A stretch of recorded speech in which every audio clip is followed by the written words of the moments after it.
Let's go back to the start of the race, however, and watch Jeff Miller as he comes up to Hell Corner, not quite the way that you should.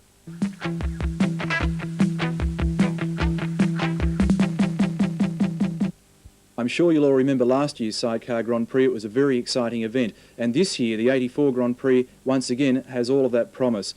Look in particular for the great performance from Doug Shivers and Margaret Halliday as the New Zealanders once again streak around the mountain.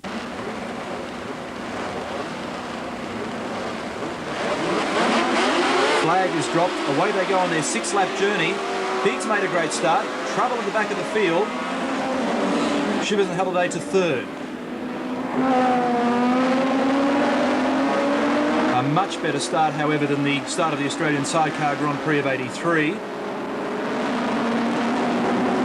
And off to the top of the mountain for the first time. This year, we're minus one of the real stars, Jeff Taylor, who's hung up his helmet. He and his passenger, Barry Fraser, are now interested onlookers as we watch now the contenders for 84. Shivers and Halliday, Collins and Danuzzo.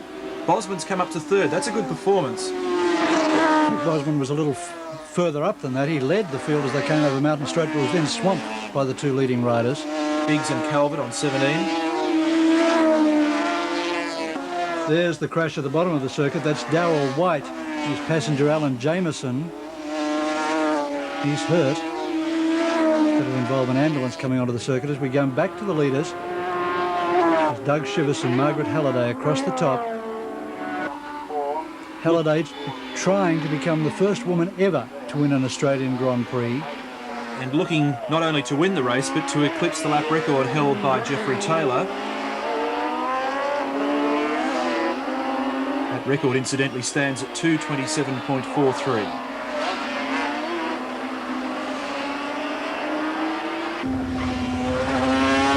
Out of Forest Elbow.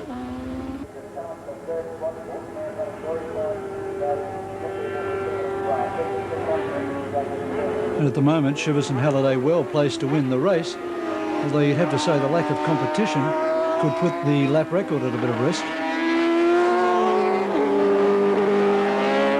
The yellow flag as they come past the accident on pit straight.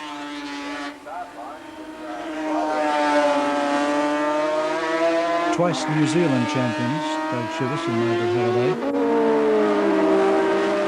There's the crashed machine. Not too much damage, in fact, to the machine. And the ambulance coming out, as you suggested. Back to the leaders as we watch Shivers and Halliday work across the top of the mountain. Perfect coordination. And consider the task of Margaret Halliday as she clings to the sidecar across Skyline.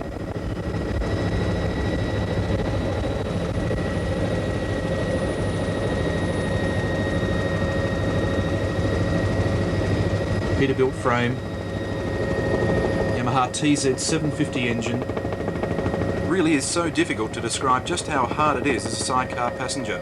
So yesterday we spoke to Chris Danuzzo, Bruce Collins' passenger, about some of the moments experienced.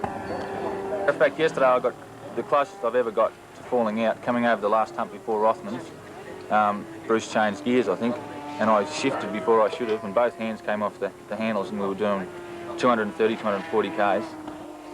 Collins and Danuzzo in second position, following very much in the footsteps of Jeff Taylor and Barry Fraser, having come from motocross before they made the move up to sidecar racing. And when they came on the scene last year, they were without doubt the best turned out sidecar team in the business.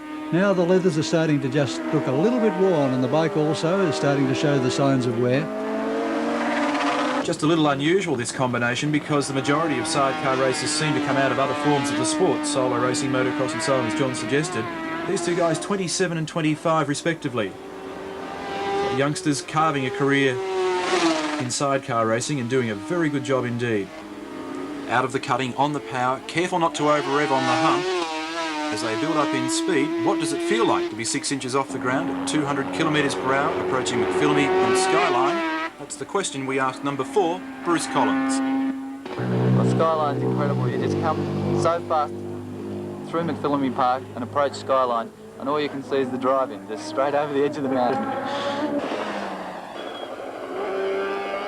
Quite a number of people looking to enter sidecar racing this year, amongst them Dennis Neal, the former solo rider, and also the former Australian Grand Prix champion from Cars, Spencer Martin, is showing a very great interest in sidecar racing, and looking to perhaps bringing out one of the mid-engined sidecars from the European circuit. So we look at bike 62, Victor Plummer with his passenger Russell Brown parked by the side of the track, and the position in which they're parked would indicate that they lost brakes or control over the top of the circuit and ended in the sand trail. 47 is Vincent Genova from Melbourne, and Mark O'Brien, his passenger. Bosman, the next man through, on 27. Behind him, Graham Biggs on 17. Bosman holds the 4-stroke lap record in sidecars here at a time of 2:39.35. Graham Biggs also coming up into contention there. Biggs was one of the riders involved in the incident on the starting line in 1983. He's off to Europe a little bit later in the season to watch the Grand Prix action over there, pick up some technical and rider hints.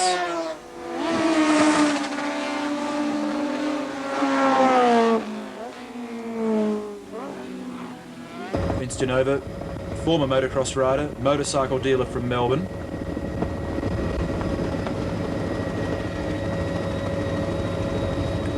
In his immaculately turned out machine. Very good combination, this. Always lurking in minor positions, thirds and fourth.